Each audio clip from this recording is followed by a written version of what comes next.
Hello friends, welcome to spicy food lower. இன்றைக்கி நம்மளோட சேனலில் வயல் நண்டு குழம்பும் ரசமும் எப்படி செய்யறதுன்னு பார்க்க போகிறோங்க.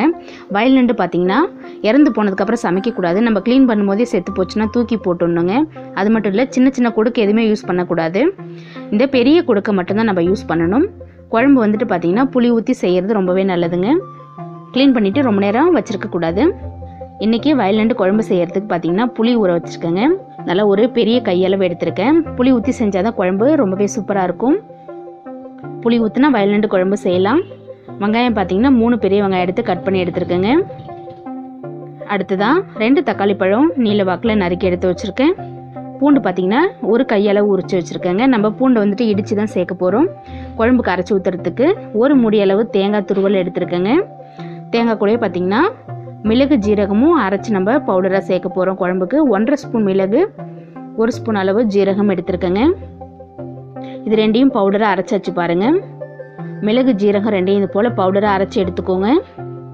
ரெடியாக இருக்கு. இப்போ நம்ம குழம்பு ரெடி பண்ண போகிறோம். ஃபஸ்ட்டு வந்துட்டு குழம்புக்கு புளியை கரைச்சிக்கணுங்க.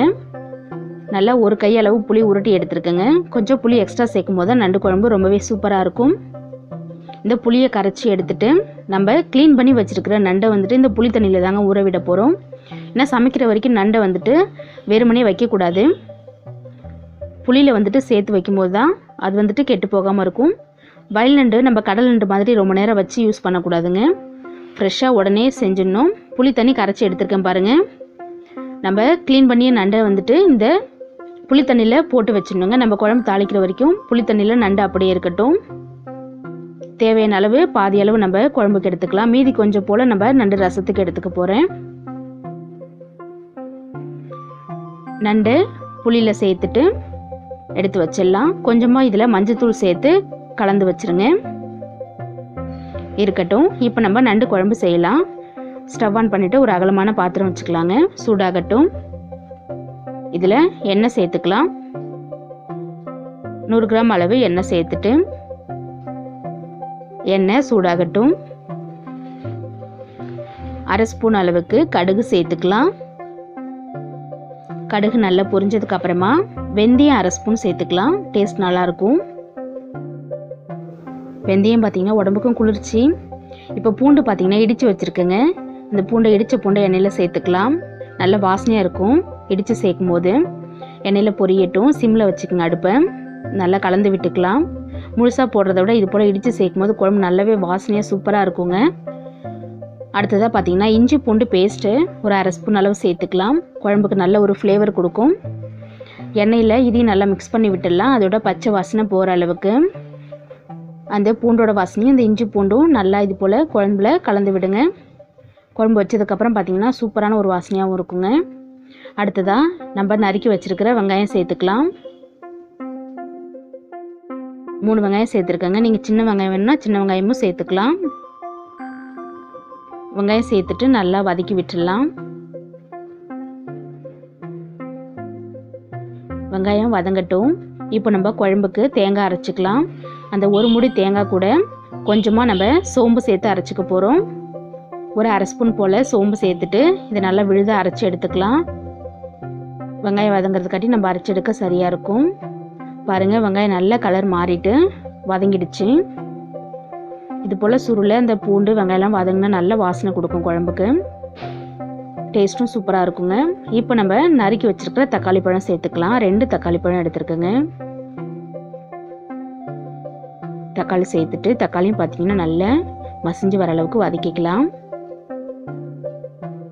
இந்த குழம்பு பார்த்திங்கன்னா இந்த இஞ்சி பூண்டு எல்லாத்தோடு சேர்த்து நல்ல ஒரு வாசனையாக இருக்கும். தேங்காயும் சோம்பும் அரைச்சி ஊற்றுறதுனால இது கூட புளி சேர்த்து வைக்கும்போது டிஃப்ரெண்ட்டான ஒரு டேஸ்ட்டில் சூப்பராக இருக்குங்க. கண்டிப்பாக எல்லாருமே இதே மாதிரி செஞ்சு பாருங்கள் ஃப்ரெண்ட்ஸ். வெங்காயம் தக்காளியில் நல்லா வதங்கிடுச்சு பாருங்கள். இப்போ நம்ம மஞ்சள் தூள் 1/4 டீஸ்பூன் அளவு சேர்த்துக்கலாம். அடுத்ததான் குழம்பு மிளகாய்த்தூள் 5 ஸ்பூன் அளவு எடுத்துருக்கேங்க. கொஞ்சம் குழம்பு எக்ஸ்ட்ரா வைக்கிறதுனால நான் மிளகாய்த்தூள் அதிகமாக சேர்த்துருக்கேங்க. நம்ம அரைச்ச மிளகு ஜீரக பொடி 2 ஸ்பூன் அளவு வருதுங்க. இதை அப்படியே சேர்த்துக்கலாம். அடுத்ததான் சில்லி பவுடர் 1 ஸ்பூன் எடுத்துருக்குங்க. இதையும் சேர்த்துக்கலாம். கொஞ்சம் காரசாரமாக சூப்பராக இருக்கும் குழம்பு. நம்ம மிளகு ஜீரக பொடிலாம் சேர்த்துருக்கோம். குழம்பு நாங்கள் கொஞ்சம் கம்மியாக வேணும் அப்படின்னா நீங்கள் அளவு கொஞ்சம் கம்மி பண்ணிக்கலாங்க. பாருங்கள், இது போல் மிளகாய் பொருளை நல்லா சேர்த்து மிக்ஸ் பண்ணும்போது அந்த பச்சை வாசனை சீக்கிரமாகவே குழம்புல போயிடுங்க, ஈஸியாகவும் இருக்கும். இப்போ நம்ம புளியோடு சேர்த்து ஊறுவேங்க. புளி தண்ணியும் சேர்த்தாச்சு, நண்டும் அது கூடவே சேர்த்தாச்சு. பாருங்கள், குழம்புக்கு தேவையான அளவு தண்ணி சேர்த்துக்கலாம். நல்லா 1 லிட்டர் அளவு தண்ணி சேர்த்துருக்கேங்க. குழம்பு கொஞ்சம் எக்ஸ்ட்ரா செய்கிறதுனால உப்பு 2 ஸ்பூன் அளவு கல் உப்பு சேர்த்துட்டு குழம்பு கொதிக்க விட்டுடலாம். கொதித்து நல்லா நண்டு வெந்து வரணுங்க. ஃபர்ஸ்ட் கொதி வர ஆரம்பிக்குது பாருங்கள். நல்லா கொதித்து வரும்போதே பார்த்தீங்கன்னா உங்களுக்கு வாசனை சூப்பராக இருக்குங்க. நம்ம இதில் தேங்காய் சோம்பு அரைச்சி ஊற்றிருக்கோம், மிளகு ஜீரகம் அது தனியாக அரைச்சி ஊற்றிருக்கோம், இஞ்சி பூண்டு பேஸ்ட்டும் சேர்த்துருக்கோம். அது மட்டும் இல்லைங்க, அந்த பூண்டை இடித்து போடுறது தனி ஒரு ஃப்ளேவர் கொடுக்கும் குழம்புக்குங்க. நல்ல கொதி வந்துட்டுருக்கு பாருங்கள். ஒரு 5 நிமிஷம் போல் ஹை ஃப்ளேமில் இது போல் கொதிக்க விட்டுடலாங்க. இப்போது எண்ணெய் பிரிஞ்சு வருது பாருங்கள். இந்த ஸ்டேஜில் நம்ம கொஞ்சம் சிம் பண்ணி விட்டுடலாம். எண்ணெய் நல்லா பிரிஞ்சு வந்ததுக்கப்புறம் நம்ம அரைச்ச தேங்காய் சோம்பு பேஸ்ட்டை இது கூட சேர்த்துக்கலாம்.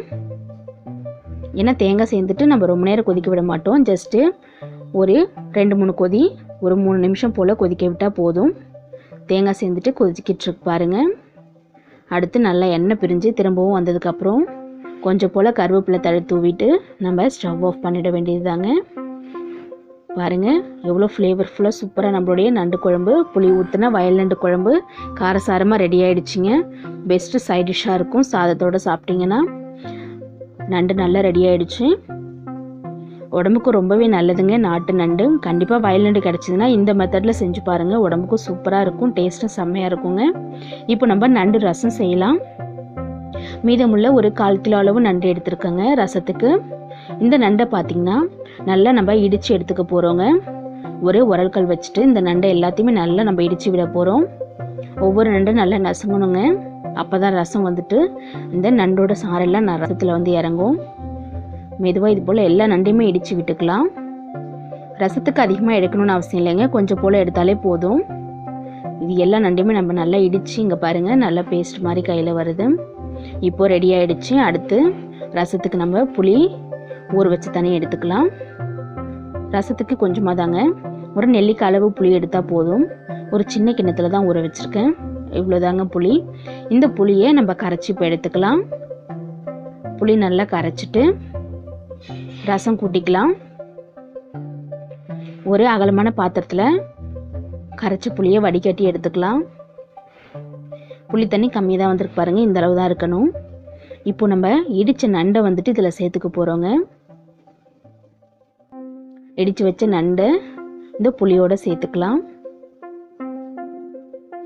அப்போ தான் நல்ல சாறு இறங்கிட்டு உடம்புக்கு ரொம்பவே நல்லதுங்க, சளிக்கலாம். 1/4 டீஸ்பூன் அளவு மஞ்சள் தூள் சேர்த்துக்கலாம்.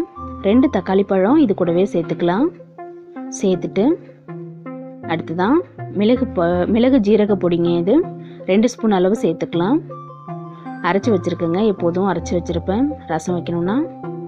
கொஞ்சம் போல் கருவேப்பிலை இது கூடவே சேர்த்துக்கலாம். அடுத்துதான் மல்லித்தழை ஒரு கைப்பிடி அளவு சேர்த்துக்கலாம். இஞ்சி பூண்டு பேஸ்ட்டு ஒரு 1/2 ஸ்பூன் அளவு சேர்த்துருக்கேங்க. இது எல்லாத்தையுமே நல்லா கையால் பிசைஞ்சு எடுத்துக்கலாங்க. தக்காளிலாம் நல்லா கரைக்கணும், கரைச்சி எடுத்துக்க போகிறோம். அப்போ தான் நம்மளுக்கு ரசத்தோட ஃப்ளேவர் நல்லா வரும். கை வச்சுட்டு நல்லா இது போல் கரைச்சி விட்டுக்குங்க. தக்காளி, இந்த மிளகு ஜீரகம் மல்லித்தழைலாம் நல்லா மிக்ஸ் பண்ணிங்கன்னா ரசம் நம்மளுக்கு டேஸ்ட் கொடுக்கும். நல்லா கரைச்சிட்டு நம்மளுக்கு தேவையான அளவு தண்ணி சேர்த்து வச்சுக்கலாம். ஒரு 1/2 லிட்டர்லேருந்து 1 லிட்டர் அளவு தண்ணி சேர்த்து எடுத்து வச்சுக்கலாம். ரெடி ஆகிடுச்சு பாருங்கள். இப்போ நம்ம ரசம் தாளிக்கலாம். ஸ்டவ் ஆன் பண்ணிவிட்டு வானல் வச்சுக்கலாம். சூடானதுக்கப்புறம் ரசத்துக்கு பார்த்திங்கன்னா எண்ணெய் அதிகமாக சேர்க்க தேவையில்லை, ஒரு 2 ஸ்பூன் போல் சேர்த்துக்கலாம். ஏன்னா நம்ம இதை அப்படியேவும் குடிக்கலாம் ரசத்தை, அதனால் எண்ணெய் கம்மியாக சேர்த்துக்கோங்க. சூடானதுக்கப்புறம் ஒரு 1/2 ஸ்பூன் கடுகு சேர்த்துக்கலாம். கடுகு நல்லா பொரிஞ்சதும் கொஞ்சம் போல் பெருங்காயத்தூள் சேர்த்துக்கலாம். பெருங்காயத்தூள் சேர்த்துட்டு வரமிளகாய் ஒரு 4 வரமிளகாய் உடைச்சி எடுத்துருக்கேங்க, காரத்துக்கு சேர்த்துக்கலாம். இது கூடவே கொஞ்சம் போல் கருவேப்பிலை தழை சேர்த்துக்கலாம். சேர்த்துட்டு நல்லா ஒரு தடவை வறுத்து விட்டுருங்க. அடுத்துதான் நம்ம கரைச்சி வச்சுதான் ரசத்தை சேர்த்துக்க போகிறோங்க. கரைச்ச ரசத்தை அப்படியே சேர்த்துக்கோங்க. அந்த நண்டெல்லாம் இடித்து சேர்க்கும்போது நல்லா இந்த ரசம் வந்து கொதிச்சு வரணுங்க. நம்ம நார்மல் ரசம் மாதிரி ஒரு கொதி விடணும்னு அவசியம் இல்லை. இன்னும் கொஞ்சம் தண்ணி சேர்த்துட்டு ரசத்துக்கு தேவையான அளவு நம்ம உப்பு சேர்த்துக்கலாம். 1.5 ஸ்பூன் கல் உப்பு சேர்த்துருக்கேங்க. பார்த்தலன்னா செக் பண்ணிவிட்டு சேர்த்துக்கோங்க. நல்லா கலந்து விட்டுட்டு நம்மளுடைய ரசத்தை கொதிக்க விட்டுடலாம். கொதி வந்ததுக்கப்புறமும் ஒரு 5 நிமிஷம் ரசம் நல்லா கொதிக்கணுங்க. பாருங்கள், நம்ம இடிச்சிட்டு சேர்த்த அந்த நண்டெல்லாம் நல்லா கொதிச்சு ரசத்தில் சாறு இறங்கணும். கொதிக்கட்டும்.